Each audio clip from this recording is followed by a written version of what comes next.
Welcome to HortTube. My name is Jim Putnam. In this video, I'm going to be planting this Little Honey Oakleaf Hydrangea into this space in my back garden. This spot gets morning sun, probably starting sometime around 9:30. Stays in the sun until about 12, maybe 1.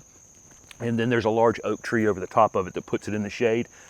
And in my area, zone 7B, that's the perfect place for this oakleaf hydrangea. Otherwise, it would kind of get crispy if I put it in all day sun. They're hardy in zones 5 to 9. Those of you in zone 5 can probably put this in quite a bit more sun. I love this variety, Little Honey. I'm planting this in August, so it doesn't have quite the same color that it has in the spring. When it leaves out in the spring, it is really very, very gold. Super bright chartreuse growth on it in the early spring, and then by midsummer, it's still chartreuse, but not quite as bright. Blooms in June and July. The flowers are almost past at this point. This is a selection of a native plant. Hydrangea quercifolia is native to the eastern United States. Super hardy. Again, the hotter the area you're in or the further south you are, I think it needs a little bit of afternoon protection to keep it from getting crispy. Love this variety. I'm putting it in a space between two darker green foliage upright plants. This is going to end up being like a 3 to 4 foot by 3 to 4 foot shrub in this space that will be the backdrop to some other perennial things I have along the pathway back here. All I'm going to do with this is pull my mulch back, and I've got some compost that I put on this topsoil to start with. I'm going to bring the camera over to show you how nice this soil actually is now. So this spot, before I ever started on this landscape project, I put down about 3/4 of an inch of compost. Since then, I've mulched it, I think 3 times, and you can now see I have this beautiful humus layer that has developed on the top of the soil. And down below that, there's even some wood chips that I had originally put in here that have broken down. So you can see how improved this soil is in just 18 months that I've been here. And I used a method of putting down compost, and then I put some, I actually had some wood chips that were free that I put on top of it, and then I've mulched a couple times since then. But that stuff kind of gets mixed in when I plant. Like I say, I do pull my hardwood mulch back though. The stuff that hasn't broken down has been pulled back. But this has become pretty easy digging now. And down below that, you can still see, that this is a clay-based soil. It's not as bad back here as it is in other spots in the landscape, but you can see it holds together pretty good. The oakleaf hydrangea in my clay soil here would prefer to be raised up just a little bit. So I'm not gonna plant it. I'm gonna leave it about an inch or inch and a half above this soil grade. Have my mulch take up the last inch and a half or so. Not root bound at all.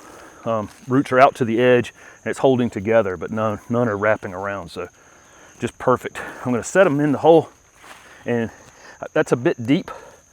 And the way I can check that is I can use my shovel and stick it beside the hole and see where the top of that root ball is. This shovel is about an inch thick, so I want that root ball, if I put that shovel straddling the hole, I want that root ball sitting up just above the edge of that shovel. Let's see if we can kind of see that right there.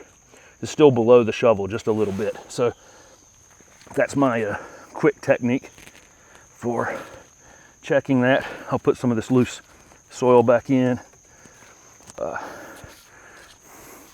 compact it just a bit. And not crazy compact it, but compact it just a bit, and then backfill it quick and easy.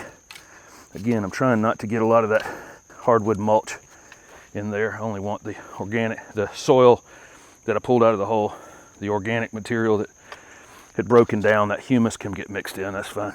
The bigger, chunkier bark though will just go on the top. Tamped in all the way around. It's sitting up what amounts to about a couple inches above the grade, and then the mulch is going to take up the rest of that height.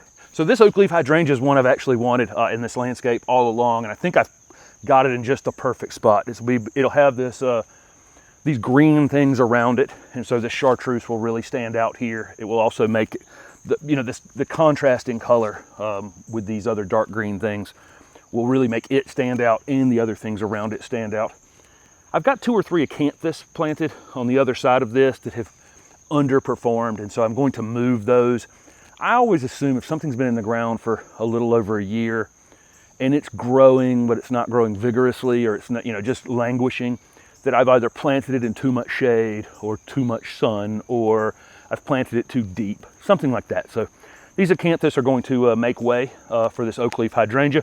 Plus the acanthus has almost too similar of a leaf. The acanthus and the oakleaf hydrangea have pretty much the same leaf. They would just not contrast against one another at all, other than color. And the acanthus will get big once it does start growing. Anyway, Little Honey Oakleaf Hydrangea. It's absolute one of my favorite plants. There's one at the Ralston Arboretum that's in a kind of a shady spot that always just stands out from a mile away.